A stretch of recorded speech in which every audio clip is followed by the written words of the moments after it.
नमस्कार, मैं राहुल कठेरिया। उपराष्ट्रपति के चुनाव में एनडीए के प्रत्याशी सीपी राधाकृष्णन साहब विजयी हुए हैं, वो जीत गए हैं। उनको ढेर सारी बधाई, बहुत बहुत शुभकामनाएं। जिस तरीके से पिछले कुछ दिनों से उपराष्ट्रपति के चुनाव को लेकर गहमा गहमी थी, तमाम राजनीतिक विश्लेषक तो ये भी बोल रहे थे कि साहब इंडिया गठबंधन खेल भी कर सकता है।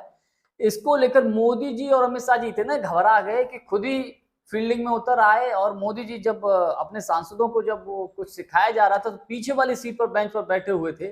घबराहट इतनी थी, गृह मंत्री अमित शाह जी विपक्षी पार्टियों को फोन करके जन्मदिन की बधाइयां दे रहे थे। ये इतनी स्थिति गंभीर थी। लेकिन अब गोदी मीडिया के लोग ये बोल रहे हैं कि साहब बहुत बम्पर जीत हुई है, इंडिया गठबंधन में फूट हो गई है, फलाना फलाना बहुत कुछ बोला जा रहा है। लेकिन मेरा अपना व्यक्तिगत मानना यह है कि उपराष्ट्रपति के चुनाव में इंडिया गठबंधन का कुनबा एकजुट रहा, क्योंकि इंडिया गठबंधन में 300 वोट मिले हैं। राहुल गांधी की जो रणनीति रही है उपराष्ट्रपति के चुनाव में, जो लिटमस टेस्ट की जो रणनीति रही है, उसमें वो राहुल गांधी जी सफल रहे। क्योंकि देखिए, ना तो समाजवादी पार्टी से कोई टूटा, ना तो आरजेडी से कोई टूटा, ना तो डीएमके से कोई टूटा, ना तो जो आम आदमी पार्टी पिछले कुछ दिनों से कांग्रेस के साथ खड़ी नहीं हो रही थी उससे भी नहीं टूटे, वो भी साथ खड़े रहे। ममता जी की पार्टी वो भी साथ खड़ी रही। पूरा का पूरा इंडिया गठबंधन का कुनबा एकजुट रहा। उद्धव ठाकरे जी की पार्टी वो भी एकजुट रही, शरद पवार जी की पार्टी वो भी एकजुट रही। तो कुल मिलाकर यह कहा जा सकता है कि इंडिया गठबंधन का कुनबा एकजुट रहा। मेरा अपना व्यक्तिगत मानना यह है कि यही मोदी और शाह जी की सबसे बड़ी टेंशन है। भले ही एनडीए का प्रत्याशी जीत गया, लेकिन टेंशन इस बात की है कि राहुल गांधी इन सबको एकजुट किए हुए हैं। कांग्रेस पार्टी पूरे के पूरे इंडिया गठबंधन के कुनबे को एकजुट किए हुए है। जो क्रॉस वोटिंग हुई है कुछ अन्य लोगों ने की है। हालांकि कुछ दल ऐसे भी रहे जिन्होंने वॉकआउट किया, चुनाव में हिस्सा ही नहीं लिया, चाहे जैसे उड़ीसा के नवीन पटनायक साहब हो, केसीआर साहब हो तेलंगाना से, उधर आपके जगन मोहन रेड्डी साहब ने तो सीधा सीधा बोल दिया था कि हम एनडीए के प्रत्याशी को वोट करेंगे। तो ये जो चीजें हैं, कहीं ना कहीं ऐसा लगता है कि अमित शाह जी ने इनको मैनेज किया है ईडी सीबीआई इनकम टैक्स के माध्यम से, क्योंकि उनके ऊपर तमाम भ्रष्टाचार के केस चल रहे हैं, तो इसका भी डर है। नायडू साहब तो अंदर खाने घबराहट है ही। हालांकि नायडू साहब ऐसे रिस्क लेंगे नहीं, क्योंकि उपराष्ट्रपति के चुनाव में अगर इंडिया गठबंधन के प्रत्याशी को वोट करते, अगर वो जीत भी जाते, तो मोदी जी की कुर्सी तो जाने वाली नहीं थी, सरकार तो बदलने वाली नहीं थी। तो अब मुझे नहीं ये भी मैं सोच रहा था कि शायद अभी वो इतना बड़ा रिस्क नहीं लेंगे। और हर कोई जान रहा था कि एनडीए के पास नंबर गेम्स है, आसानी से जीत जाएंगे। लेकिन जिस तरीके से माहौल बना, उससे मोदी जी और शाह जी के माथे पर पसीना आ गया। कल एक चीज और बड़ा सोशल मीडिया पर छाई हुई थी कि जब वोटिंग चल रही थी उस वक्त नितिन गडकरी साहब और मल्लिकार्जुन खड़गे साहब हाथों में हाथ डाले वोट डालने के लिए गए।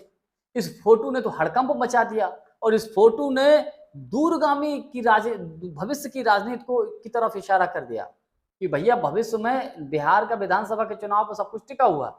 अगर इंडिया गठबंधन ने बिहार का चुनाव जीत लिया तो किस तरफ राजनीति करवट बैठेगी, कोई कुछ नहीं कह सकता।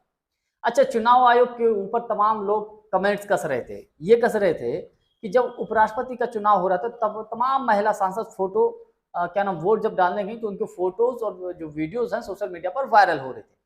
अब सब लोग ज्ञानेश कुमार जी के ऊपर तंज कस रहे थे, अरे ये कैसे होगा, जो ज्ञानेश कुमार जी पोलिंग बूथ का वीडियो फोटो देने से मना करते हैं कि साहब हम अपनी माताओं बहनों को कहीं दे सकते हैं, और उपराष्ट्रपति के चुनाव में महिला सांसदों के फोटो और वीडियो सोशल मीडिया पर वायरल हो रहे हैं। तो लोग पूछ रहे थे कहाँ है ज्ञानेश कुमार जी। तो कुल मिलाकर चुनाव आयोग भी उपराष्ट्रपति के चुनाव में बेनकाब हो गया। ये कह सकते हैं कि एनडीए गठबंधन ने, अमित शाह और मोदी जी ने अपना जो तिकड़मबाजी करते हैं, मैंने पिछले ही वीडियो में आपको बताया था कि उसमें तो माहिर हैं ही, और उन्होंने कर भी लिया, नंबर गेम भी उनके पास था। लेकिन ये मैं जरूर कह सकता हूं कि इंडिया गठबंधन का कुनबा एकजुट रहा, कहीं नहीं टूटा। ये मोदी और शाह जी की सबसे बड़ी टेंशन है। तमाम राजनीतिक विश्लेषक ये बोल रहे हैं कि इंडिया गठबंधन के जो दल हैं उनमें से कोई नहीं टूटा, सब एकजुट रहे। ये भारतीय जनता पार्टी की सबसे बड़ी टेंशन है, क्योंकि अगर इसमें फूट नहीं हुई तो फिर मोदी सरकार के लिए, मैं फिर कह रहा हूं, दोहरा रहा हूं कि बिहार का विधानसभा के चुनाव पर सब कुछ दारोमदार टिका हुआ है। उसके बाद क्या खेल होता है, राहुल गांधी क्या खेल करते हैं, कांग्रेस पार्टी किस तरीके से खेल करती है, क्योंकि चाहे चंद्रबाबू नायडू जी हो, चाहे नीतीश कुमार जी हो, चाहे चिराग पासवान जी हो, या कोई भी दल हो, ये लोग तभी रिस्क लेंगे जब इनको ऐसा लगेगा कि मोदी जी सत्ता से हट सकते हैं, तभी रिस्क लेंगे, जहां तक मेरा अपना जानकारी है। खैर, जानकारी हमारी आपको कैसी लगी कमेंट्स करके हमको जरूर बताइएगा। बहुत बहुत धन्यवाद। नमस्कार।